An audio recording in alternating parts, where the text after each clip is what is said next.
Salut tout le monde, et si on parlait du prochain smartphone que j'envisage d'avoir, un smartphone qui n'existe pas encore, mais que j'espère va exister dans le futur. La marque va dépendre en fait déjà tout simplement du marché. Voilà, qui va sortir le meilleur en premier? Donc, je vais vous expliquer après de quoi je parle. Si Apple sera dans le marché ou pas là-dessus, je ne sais pas encore, parce que franchement il n'y a aucun signe qui prouve qu'ils le seront en tout cas, voilà. J'ai un grand kiff en ce moment, donc j'aimerais vraiment avoir, c'est un smartphone pliable. Notamment le Galaxy Fold, donc j'aime beaucoup, que j'aurais bien voulu prendre en main, malheureusement je n'ai pas eu l'occasion, puisque c'est quand même 2400 € neuf, hein, quelque chose comme ça, donc bon, ça je peux pas trop les mettre dedans dans un smartphone, hein. Et puis je connais personne qui l'a non plus, hein. Pour un smartphone c'est pas forcément, voilà, donc on investit le plus comme ça, hein. 1400 €, voilà quoi, c'est une grosse somme. Et puis de toute façon, il est sympa je trouve, bon après il est très épais pour l'instant, aussi le mode smartphone, qui, vous savez l'écran à l'avant qui est pas génial, il fait aussi qu'il y a cette grosse encoche là, vraiment gigantesque, ça ne me plaît pas non plus, voilà, donc pour l'instant on verra.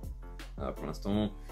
Si le 2, parce qu'il y a des rumeurs de Galaxy Fold 2 qui sortent, ouais, je suis pas convaincu, donc tout dépend, voilà, comment il sera. Mais dans le futur, voilà, dans un futur plus ou moins proche, ça va forcément descendre les prix. Puis on parle aussi de Xiaomi qui ferait un smartphone, voilà, pliable. Après il y a Huawei, même si Huawei avec le fait qu'il n'y ait plus le Play Store, ça va commencer à être compliqué, je pense. Pourtant le Huawei pliable là qui parlait, c'était celui-là que je trouvais le plus intéressant. Encore plus intéressant que le Galaxy Fold, mais malheureusement voilà, ça va être compliqué. Mais le Xiaomi peut être aussi très intéressant à voir, donc on verra. Pour ceux qui savent pas ce que c'est donc un Galaxy Fold ou un smartphone pliable, en fait, je mettrai une petite image ici ou ici, je sais pas, un des deux, voilà. C'est l'avantage d'avoir un smartphone en mode tablette. Vous visitez ça en fait, voilà, vous avez un smartphone comme ça devant vous, voilà, et en fait vous avez un deuxième smartphone ici.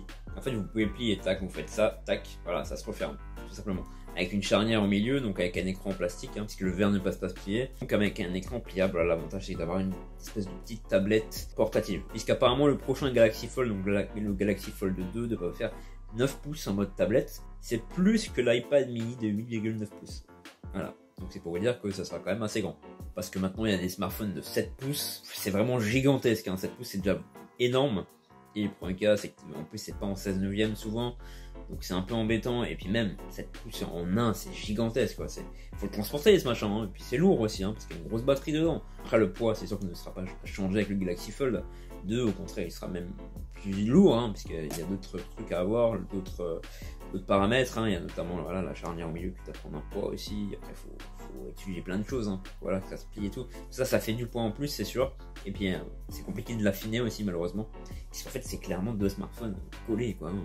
Donc j'ai beaucoup d'attentes avec les smartphones pliables. Je sais pas si c'est l'avenir, ça sera une alternative au smartphone je pense, pendant un moment. Après je pense que ça sera des espèces de lunettes aussi, en mode réalité augmentée en fait, vous pourrez voir donc, des écrans un peu partout, voilà, ça c'est un peu le futur que moi je pense comment ça sera. Voilà, on verra, hein. Ça sera à plus long terme ça je pense, peut-être dans une dizaine, quinzaine d'années ça va commencer à arriver, je ne sais pas. De toute façon on en reparlera d'ici là, si YouTube existe toujours, ou est-ce qu'il y aura à la place TikTok.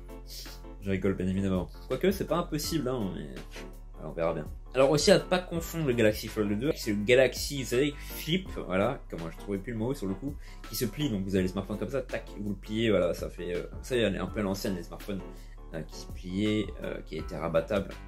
Je trouve pas ça franchement très intéressant parce que je comprends pas trop la logique du truc, puisque le but, par exemple du Galaxy Fold, c'est d'avoir un plus grand smartphone, notamment.